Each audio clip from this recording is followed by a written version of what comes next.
What's up, everybody? Welcome to a brand new episode of Sensation Nation.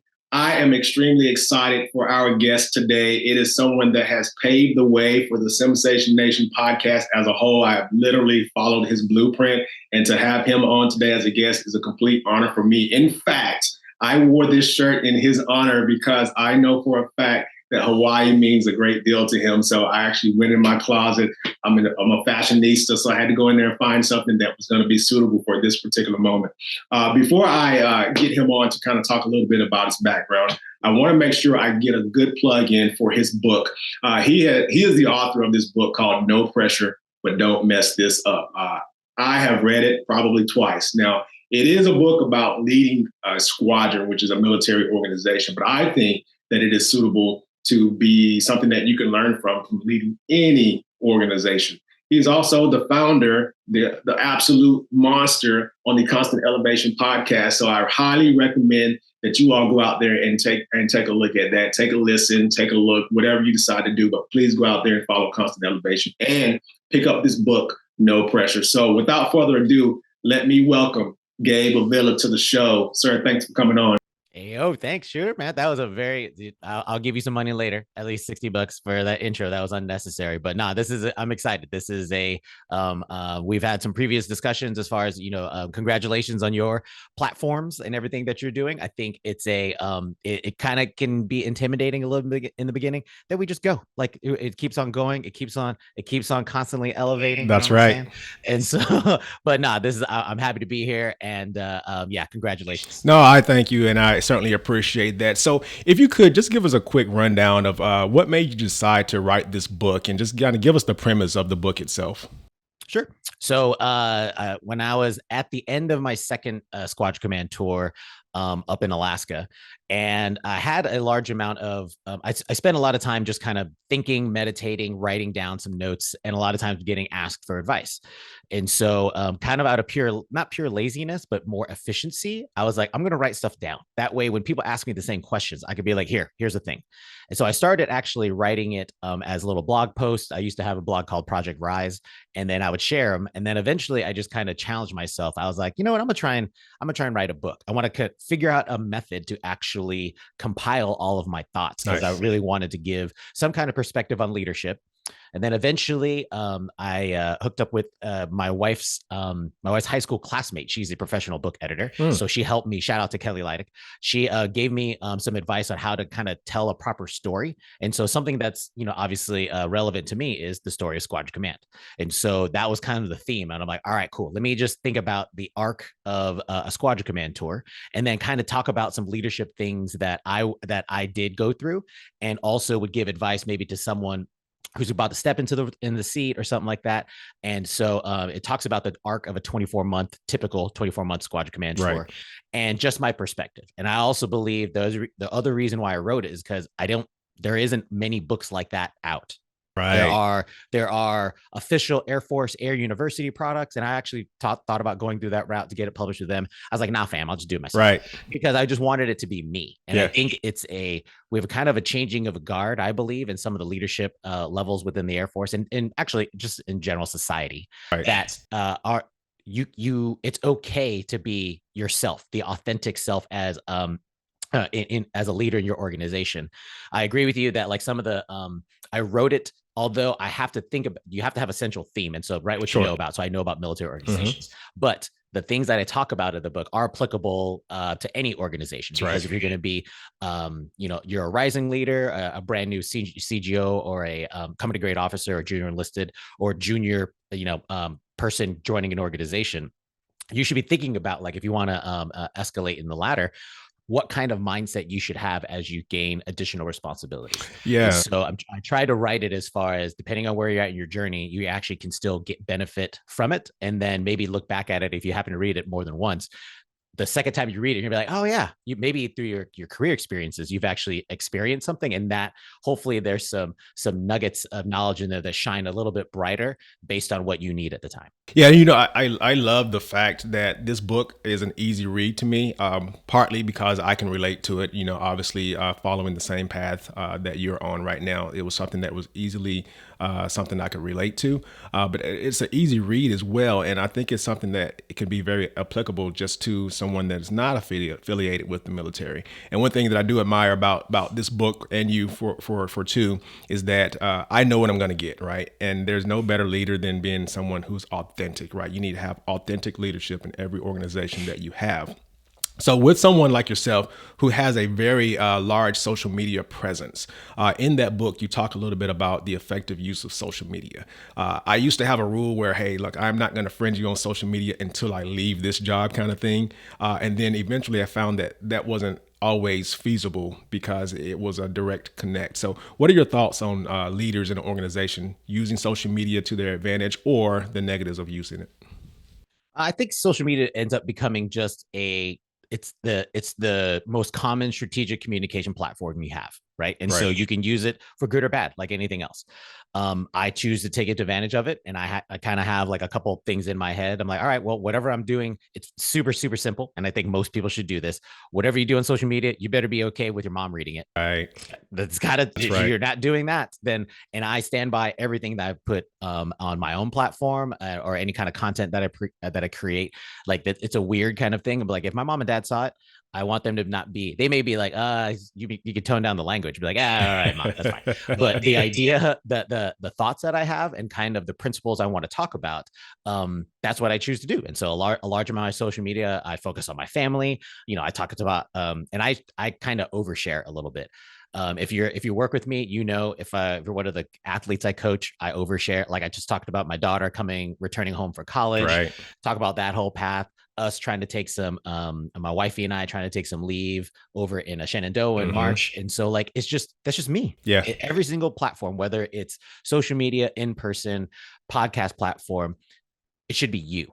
Absolutely. Right. And to a fault, you're going to have to be comfortable with that. Even when I'm at work, if I'm talking to the boss and I talking to Comac or whatever it is, a higher ranking general, it sounds exactly like this. I just add a sir, ma'am at the beginning. There you go. There is no difference, again, for good or bad. Yep. And my career has had, we'll call it, I won't say ups and downs, but it's been affected by my choices. But in the end, when I go home and look at myself in the mirror, I feel comfortable. They're like, nah, man, I'm staying true to GabeRock. I know who I am as a leader, and I'm gonna take the goods and bads as we keep on moving forward. And as you walk in, everyone knows what they're going to get, and it doesn't have to be hot, warm, cold on any given day. It's what you're going to get. Personally, just hearing what you just said, I think social media humanizes you. It allows the folks that you may be leading to see, well, he's actually or she's actually a human being. They're normal people and they're great leaders, and there's no better way to get people to want to claim you as their leader. And you talked about that in your book as well. Another piece of advice I would say is don't try and do the curated kind of method. Don't just a better leader, I'll say, will understand the power of social media, and it's okay to talk about your failures. Absolutely. It's okay to reveal if you have some vulnerabilities and how you're dealing with it and asking for help. I do that all the time. Part of my podcast is kind of cathartic for me anyway, because I'm kind of talking through my thoughts and getting my emotions out there. And then people reach out and then we talk about some solutions. And I'm like, all right, cool. That's what it's for. I think that's the difference kind of, as well, is the next rising generation of leaders is like, it's okay. You don't have to be like this, like a Stonewall type of person, and where you're nope, nothing affects me, and I'm gonna take the hill. And I was like, no, nobody's like that anymore. You can be like that. That's right. I just think it's not sustainable. And when I can have a good harmony of my in my life, that's what I'm trying to look for. And hopefully I can, if just leadership by example, that people see me be like, where I get frustrated, I'm frustrated. Yep. And I'm mad or whatever it is. But I still try and maintain to my values. I still try and stay on the high road, because I'm understanding the responsibilities that I have in the position that I have. And I want to make sure that I don't waste that. Absolutely. No one could be a better you than you. We have similarities throughout the world, but there is only one of us. You talked a little bit a second ago about your wife, you and your wife taking leave. I would imagine, the higher up you get into your organization in leadership position, civilian or military, whatever it may be, your demand is a lot more than what it used to be. People want your decision. They want to reach out to you. How have you managed? I know you mentioned that in your book a little bit. How have you managed your leave and taking vacation? I think so. It's kind of okay. So I try and work out I try and work out 5 times a week, but instead it usually goes down to like 4 lately, especially I'm old. And so like you're doing well. You're doing extremely well. It's all right. Depending on what's going on, but I try and, well, basically what I'm saying is my workout time are mandatory appointments. Okay. It's blocked into my schedule. And so I don't have to fight for the time, so I can make sure I work out. I treat leave the same way. And so like our son has spring break in April. And so, nope, that's a mandatory appointment for me. I put it on the block. I let everybody know, like, y'all, we try and obviously amongst your team discuss it, because some people may or may not have they may not have kids in grade school or high school anymore, and so maybe they're not aware of that spring break. Sure. I try and pay attention to those kind of dates and times, just being like, yeah, though these are important dates. I want to try and I pencil them in. So for instance, I know I'm going TDY freaking tomorrow. I'm going to San Antonio. February I'm going to Colorado. So already in March, I was like, before anybody says anything to me, right, I'm taking a week. That's right. I don't care. I'm putting it in there. I forward it to the front office. They're like, tracking, we got it. And so you have to pay yourself, right? Like we have earned this time off. I know that, like, if I'm going to surge at work because it's needed of me, I know I need that recharge time, and I want to spend that time with my family. Right. A couple times I'll take a day or so, just go do my own thing, go to the comic book store or whatever it is. And those are good days as well. But also understanding that this is an opportunity for your team to lead without you. That's right. It's very important. You'd be like, yo, deputies, don't screw this up. Branch chiefs, make sure you turn in your stuff on time, because so before I left, I set like a bunch of stuff out. Like, here's everything that needs to happen when I'm gone. Just take care of it. Right. And so it's a leadership challenge, right? And I'm okay with, I don't have to be in front of them. That's perfect. With the boss as every single time. That's and right. Sometimes, depending on the moment, I'll go talk to my supervisor and be like, hey, so this meeting is going to be rough. I need you to just be cool with it, because there is a larger thing I'm trying to do. Sure. So because it could be maybe the first time for like a junior officer, junior enlisted, to talk to a senior officer. And it could be very, very nervous. I'm not going to lie. I sometimes get nervous too, depending on the subject matter. But like, if you give them that room for error, kind of like, not like big failure, but like lowercase, like, there were some bumps in there, but they know it's safe. Then it's like, oh, the pressure's kind of lifted off, and they can actually be comfortable with themselves, and then the work just gets better from that. And so, but if I'm not there, then they never get that opportunity. No, that's perfect. Recharging your batteries is really important. So taking leave and being on leave is extremely important. As they say, you cannot pour from an empty cup. So, in order to make yourself successful in the future, you've got to take care of yourself so you can take care of others. And at the same time, I used to always tell people, if the organization is running smoothly while I'm here, that's okay.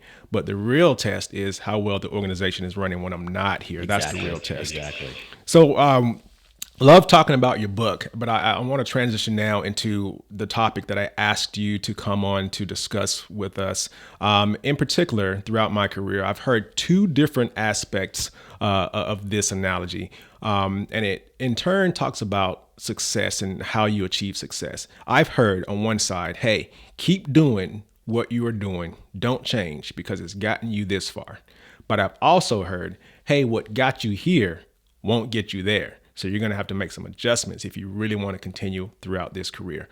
What are your thoughts on those 2 comparative analysis, on that comparative analysis? And do you have a preference over the other?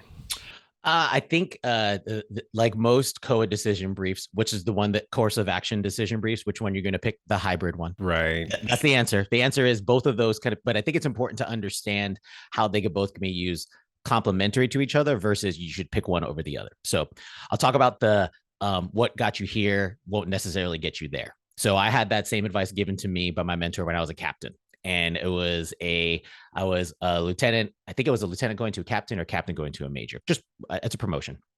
And so I believe the power of that kind of phrase is understanding your perspective in the world, assuming you get additional responsibilities. They have to shift a little bit because the way, especially in a military organization where you have recognized ranks, depending when you're moving around in organizations, the first thing they see is, oh, you're a major, you're a master sergeant. Like, and automatically there's a certain level of expectation of performance that's expected. For the enlisted force, you kind of have the little brown book that kind of tells you that.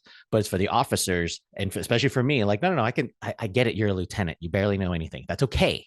But I expect you to have a little bit of responsibility and know how to do organizational stuff. And then as you progress, I expect that level of your functional, your trade for you to be an expert in that. And so that idea of understanding, I would say the more you keep on going higher up in an organization, the more you need to understand your lateral relationships. Basically, like, you can't just be a lot of times I think in our OCPs. So you have your functional badge, right, on your uniform. It talks about this is what your trade is. So for you and I, we're communications officers. So that's good. We have to understand that that's our trade. We should be really good at that.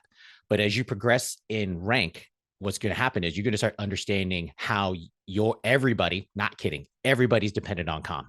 For real. That's fact. So the 100% fax machine. There needs to be, you need to understand as well your contribution to the maintenance mission, to the logistics readiness squadron, to the operators. I mean, like, those kind of pieces, as you continue to go up in organization, if you want to keep on going up to get there, you need to understand how you're contributing to there and be a dependable teammate, be accountable teammate. Those kind of pieces, I believe, are important. Just because if you just stay in your foxhole and only do that and just kind of ignore whatever else is going on about you, you're never going to get there. That's right. Because you don't understand the Air Force. So when I talked about the uniform, your functional badge is above on the top of your uniform. And then when you go lower, that badge says U.S. Air Force.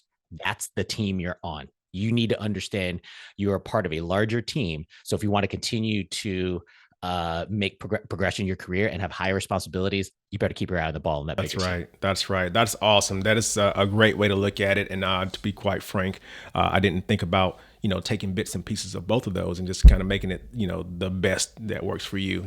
Leadership, followership, success, all of that is really an art and not a science. And you've got to figure out what works best for you. I think that getting also, when you're trying to get there, you have to start thinking your mindset. It's the thing of, you should think about what your boss's boss is thinking about, usually thinking about, and being not predictable, but kind of forecasting what your boss's boss is going to think of. That way, your deliverables, your focus ends up becoming meeting before your boss has to ask you for anything. You already know what's needs to happen. It also becomes a formality. Like, I'm giving you an IPR, but basically it's just a checkpoint because I'm gonna keep on doing it because I already know this is what needs to happen. And so that idea of understanding how to keep on constantly elevating, again, constantly elevating. I like it. If you want to keep on constantly elevating, there's some pieces of just understanding where you're at in your career, and it's you don't have to go too far. If you're a captain, don't try and act like a colonel. Don't do that. Like, be a captain, be a really good captain, and start acting like a major. Those kind of pieces. Like, there is a don't act too big for your britches. That's not what I'm saying. What I'm saying is understanding what is that next step, that right next thing, and then start getting some practice reps. Find those opportunities to develop your leadership style and just add more tools to your toolkit. That's going to be that'll help you, I believe, get to the places where you want to be. Nice. Speaking of constant elevation, as we approach our end here, sadly, as I watch your episodes on constant elevation, as I read through your books, one thing that I have learned is that you do things in threes. So as we get close to ending this Sensation Nation podcast, what are 3 things? 3 pieces of advice, 3 things, whatever comes to your mind. I like to do things impromptu. If someone wanted to continually and constantly elevate, what are 3 pieces of advice that you will leave them with? Okay. So I'm going to go back to, you said there was 2 things I was supposed to talk about, right? One, if you want to get what got you here won't necessarily get you there. I already talked about that. Then you started talking about stay true to yourself. So my first piece is stay true to yourself. You have to be an authentic leader. How I do that is understanding my core principles. If you go look at Content Elevation, you do a search for alphabet aerobics, you'll see my leadership philosophy that I have in there. And those are the things that I've been consistently, it doesn't matter what rank I have. It doesn't even matter if I'm in the office or I'm in the gym or I'm in my house. Those are my core principles that I try and actually emulate all the time. So understand your compass, understand your purpose. That's going to be that first thing I would believe I'd share. Just and really, and don't be afraid to update it. Because obviously I just remixed my leadership philosophy as I achieved my next rank. And so those kind of pieces, I think, will help you as a leader. Number 2 would be, and this is hard, stay on the high road as much as possible. Because it's going to be, you're going to encounter certain challenges, certain kind of interactions with the people, and your ego is going to want to do something weird. It's going to want to be like, I'm about to say something just to prove a point and just make them feel bad. Been there. I don't care. I just want to be right. I don't care if I'm going to be angry or put someone's down. That's behavior is highly negative and really toxic for not only for yourself, but the team at large. So second item would be, as much as possible, stay on the high road. I'm trying, when I lead my divisions, and I try to tell everybody like, hey, so I don't care what everybody else is doing. Our team in A60 is staying on the high ground. And I need you to be okay with that. I'm going to give you top cover as much as possible to make sure that there is enough runway for you to make sure you can do what you need to do, but you better stay professional, because that's what I expect out of it. And the last piece I'll say is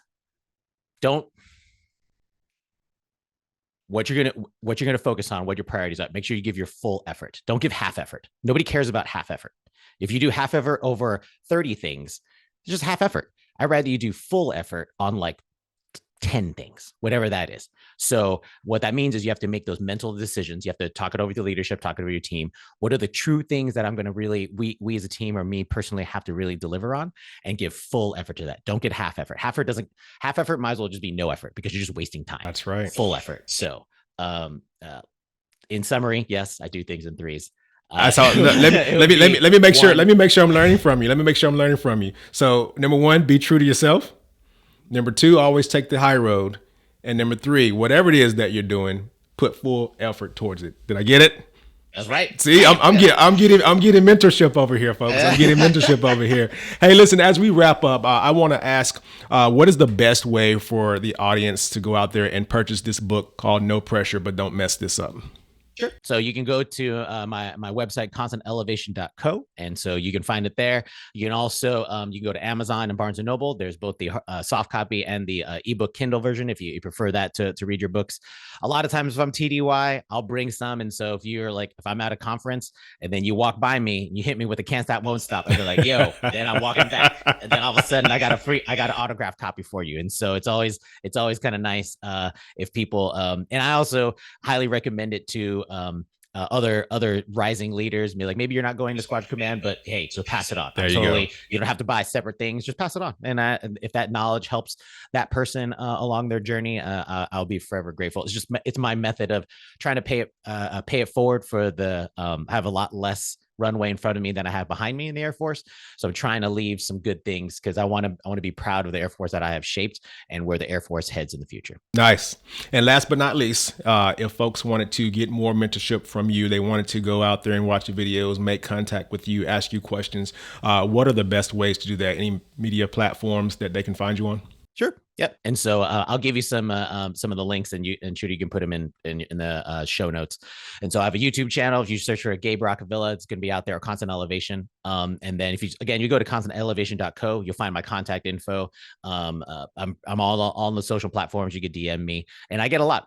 People ask me things all the time, and I use those. I kind of put them in order depending on when I get inspired or something is happening, or I don't mind. I don't necessarily have to put it out there. If you want to have a one-on-one kind of mentorship discussion, I've had lots of these, very much like this similar kind of Zoom discussion. And my time is your time. So anybody who needs to reach out, please do.